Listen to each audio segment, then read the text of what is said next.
Got a double topic on today's show. Last year, the Patriots got a specific tight end, and now he's breaking out in the 2025 preseason. Could it be a diamond in the rough? We'll break that down. And also, The Athletic, they released their QB tiers of 2025. And yes, Drake Maye was rated on that one. Not the highest, so I got a little complaints about that. But first, let's talk about it. The fullback position, is it back?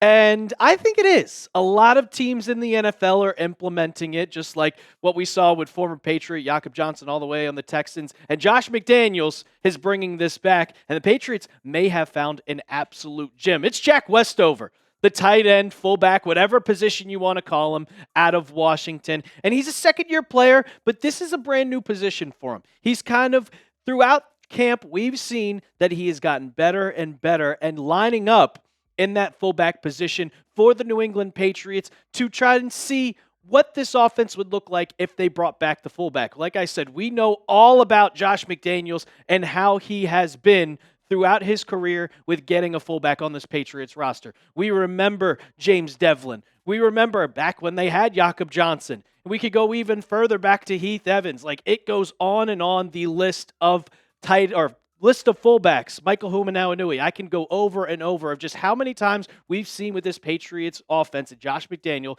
that we use a fullback. So we'll talk about him a little more, but as always, we have our live show coming up on Wednesday at 5 p.m. Eastern, so you're not going to want to miss out. We got a live show on Wednesday, then we have the watch party on Saturday at noon. So hit that subscribe button and turn on your notifications just so you don't miss out. You get a noti that we're live. You can tune in, join the fun party that we have here on Patriots Today, and we got you guys covered. Tomorrow, the Patriots have a joint practice with the Minnesota Vikings, and we'll be covering that on tomorrow's live show, so make sure you hit that sub button and hit that bell icon.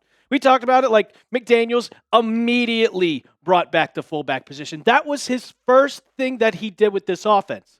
And there was one guy in particular that we knew was probably going to be the starter, and that was Brock Lampe.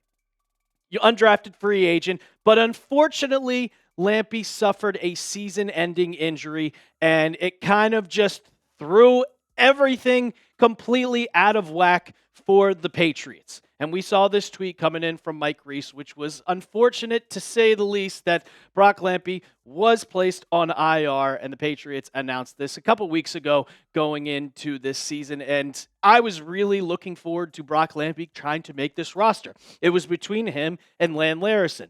And now, both of these guys are on IR, Brock Lampe and Lan Larison, so it kind of was a question mark who was going to be that position. If they went with Lan Larison to have that running back spot, would they have had a fullback in this? But since then, Jack Westover has taken over that spot as the fullback. We saw it in the preseason game. We've seen that in training camp, and it looks like that it's going to be the rest of the year. He can block, and he can also be a good tight end. He's got versatility. You can see this, 46 receptions, 433 yards in college. This was 2023, suffered an injury. That's why when he was with the Seahawks cut him, and the Patriots found him. It was a lucky find, and you could see his PFF grades. 72.5 pass block, 73.3 run block. This is a guy that can block, and this is a guy that can go out and pass catch. And I love a tight end who can block. And a tight end that's got a little bit of speed, because that's what we see with the New England Patriots. If you can block and you can have a little speed, Josh McDaniels sees that, and you work your way on the roster. Because honestly, he probably was looking at a cut candidate being behind Austin Hooper and Hunter Henry. But we saw on Friday during the Patriots preseason game, the first play of the game, first snap on offense. You didn't get to see right out of the way because Travion Henderson took that amazing 100-yard kick, but Jack Westover gets to look at fullback on first team, the first snap of the game. And that has been the case since Brock Lampe got hurt. This is what Doug Kyed said during his interview. He talked about it, his takeaways from the preseason game against the Washington Commanders. And obviously, it was kind of a breakout candidate, and we saw right away how much impact that he had. He said Westover remains a coach's favorite. He drew the start at fullback and has been working as the Patriots' third tight end behind Hunter Henry and Austin Hooper in training camp. He had the lead block on a touchdown run from Terrell Jennings in the fourth quarter, and he also had he had the lead block in that touchdown run for Lan Larison. This is a guy that's versatile. And the Patriots coaches see this. Mike Vrabel sees it. Josh McDaniels sees it, and Mike Vrabel specifically because he's also played offense and defense. So he knows about playing two positions at once. If you can get a guy like Westover who can play tight end and fullback, it's just going to help this team. And that's why he's jumped up on the depth chart ahead of Jaheim Bell, ahead of CJ Dupree, ahead of G. Scott Jr. It's clear as day that he is making an impact on this team. Now, they may not play him as much as tight end that we might see, but he is on the right path, the perfect path to make this roster, the 53-man roster, being that fullback position. And it's kind of just luck falls in your lap, really. If Brock Lampe didn't get hurt, we don't know if we would have saw Jack Westover at the fullback position, and we don't know how successful he might have been, and he might have fallen out of rotation and been one of those cuts when we get to August 26th. I'll ask you guys, though. Will Westover make the 53-man roster? Do you think he's going to be on this team come September? Week 1, if they go in I formation against the Raiders, are we going to see him in that fullback spot? Type Y for yes or type N for no down in the comments section. We're going to talk about Drake Maye's quarterback ranking in the Athletics article in just a second, but you can get this Patriots hoodie right now. Chatsports.com/Patriots hoodie. It's a nice cutoff. And you know how the Patriots like their cutoffs. Bill Belichick back in the day, always cutting off the sleeves. Well, they did it for you. So if you want to wear this when it's not too cold outside, enough to where you could still have the arms showing, get yours today. Chatsports.com/Patriots hoodie. We'll have that in the comments and description of today's video. All right. So the Athletics annual QB rankings dropped, and they don't put rookies on this list. So last year, Drake Maye was not a part of this tier ranking. So it was kind of, all right, we're going to see the first time what they think that he's going to be throughout the entire NFL. And some of these, I was kind of like, do I really agree with it? I don't know. But here's what Mike Sando, this is a quote just of how they gathered and ranked every single quarterback. The 2025 QB tiers results are complete with a complimentary from panels, 50 voters. It was involved with general managers, assistant GMs, 6 former GMs, executives, 8 head coaches, 19 other coaches, and 15 coordinators. Each voter placed 34 veteran quarterbacks in 5 tiers. Quarterbacks were ranked by average vote and placed into tiers by vote distribution. And the survey excludes rookies, like I said, because we haven't seen them play in the NFL. So we didn't see Drake Maye play or Drake Maye in this list last year, but this is where you'll rank it. So if you want to pause the video, go right ahead and you could see that Drake Maye is all the way at 22nd on this list. And the one thing that I'll point out is they have him better than Caleb Williams, better than Bryce Young. So they're not saying that he's a bad quarterback, but to have some of the guys on this list be ahead of him, like I would take him over Kyler Murray. Like, come on, man. Aaron Rodgers looks a little bit washed. Maybe my bias is getting to me. But they list Drake Maye at 22nd. And I kind of understand it. You're a rookie. You haven't gotten your full potential. But here's what an unanimous NFL coach had to say about Drake Maye.